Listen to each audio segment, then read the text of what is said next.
Bismillahirrahmanirrahim. Assalamualaikum warahmatullahi wabarakatuh. Sahabat-sahabatku sekalian di seluruh Nusantara, Ramadan bukan sekedar bulan ibadah yang kita jalani secara personal, tetapi juga ruang pembelajaran dan pembentukan karakter sosial. Ia bukan hanya tentang mengendalikan lapar dan dahaga, tetapi juga mengendalikan kesadaran batin menuju pribadi yang soleh, yakni kesolehan personal yang bertransformasi menjadi kesalehan sosial. Dalam hal ini mari kita jaga spiritualitas kita tidak berhenti di atas sajadah, tetapi hadir melalui tindakan-tindakan nyata di tengah masyarakat. Salah satunya dengan terus memperkuat, menyebarkan literasi kepemiluan melalui ngabuburit pengawasan. Literasi kepemiluan tidak lahir dari jarak yang jauh, melainkan dari kedekatan. Ia tumbuh dari dialog yang hangat, dari kehadiran yang tulus, dan tentu saja dari kemauan untuk mendengar serta memahami. Ketika Bawaslu hadir sebagai sahabat masyarakat, tentu bukan hanya tuntutan lembaga, maka pengawasan tidak lagi berjalan sendiri. Ia menjadi gerakan bersama yang ditopang oleh partisipasi, kesadaran, dan tentu saja tanggung jawab kolektif. Sahabat-sahabatku sekalian, Ramadan boleh menjadi pemantik, tapi semangatnya tidak boleh berhenti saat bulan ini berakhir. Kedekatan dengan masyarakat harus terus dirawat. Kreativitas dan inovasi harus terus dihadirkan.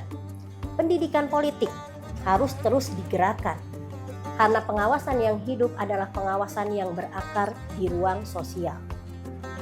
Ramadan dan peran Bawaslu. Banyak orang yang bertanya soal ini. Sahabat-sahabatku sekalian, Ramadan adalah bulan teladan dan spiritualitasnya adalah guru teladan dalam melakukan pengawasan. Karena Ramadan adalah madrasah kejujuran dan darinya kita mengendalikan diri dari godaan. Puasa melatih kita untuk tetap benar meski tidak ada yang melakukan pengawasan, meski tidak ada yang melihat. Ia membentuk integritas batin bahwa kebaikan dilakukan bukan karena pengawasan manusia, tetapi karena kesadaran kepada Tuhan. Nilai ini tidak boleh berhenti pada relasi vertikal, tetapi harus tercermin dalam tanggung jawab kita, tanggung jawab sosial. Spiritualitas inilah yang mengantarkan kita ke puncak pengawasan baik sebagai pribadi, lembaga, dan bangsa, yakni menjadi pribadi yang ihsan. Pribadi, lembaga, dan masyarakat yang selalu berupaya lebih baik dengan atau tanpa diawasi sekalipun. Sahabat-sahabatku sekalian, dalam sejarah kenabian memberikan pelajaran yang besar. Rasulullah Muhammad SAW dikenal sebagai Al-Amin, artinya yang terpercaya.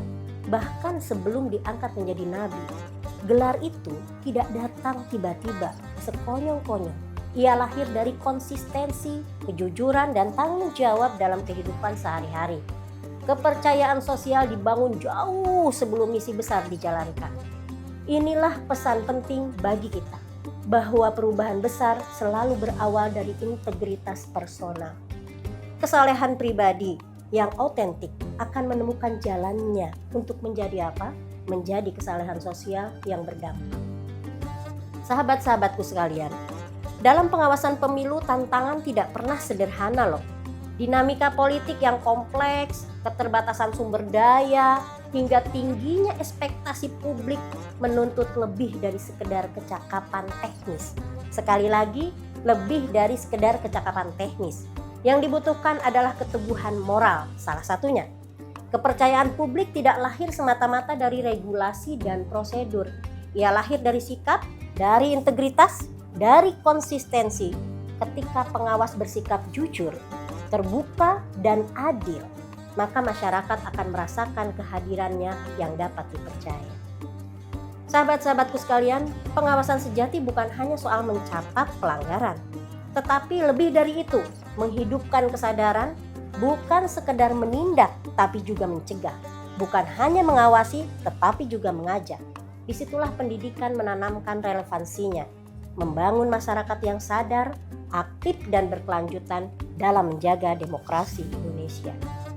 Karena itu pengawas pemilu tidak boleh berjarak.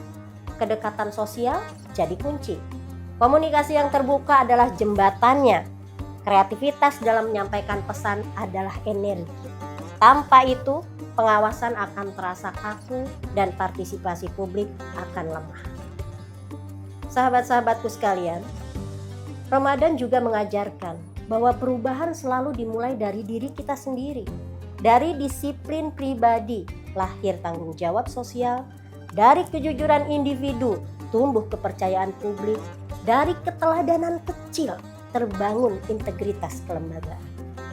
Karena itu, spiritualitas pengawasan menuju pemilu 2029 yang bermartabat, maka pemilu dan pilkada dipahami orang mungkin telah usai. Tetapi penguatan demokrasi tidak pernah selesai. Ingat, tidak pernah selesai. Justru setelah tahapan elektoral berakhir, pendidikan politik dan partisipasi masyarakat harus makin diperkuat. Inilah yang namanya investasi jangka panjang untuk pemilu yang lebih bermartabat di masa depan. Pengawasan pemilu adalah amanah. Amanah untuk menjaga hak pilih rakyat. Amanah untuk memastikan tidak ada kecurangan. Dan amanah untuk melindungi demokrasi dari praktek-praktek yang merusaknya. Mari kita semua menjadikan Ramadan sebagai momentum untuk meneguhkan komitmen, memperkuat integritas, dan menghadirkan keteladanan dalam setiap peran yang kita jalani. Semoga kesolehan pribadi yang kita latih selama bulan Ramadan ini benar-benar berbuah menjadi kesolehan sosial yang manfaatnya bisa dirasakan luas oleh masyarakat dan menguatkan fondasi demokrasi Indonesia. Wallahul muwaffiq ila aqwamit thoriq. Wassalamualaikum warahmatullahi wabarakatuh.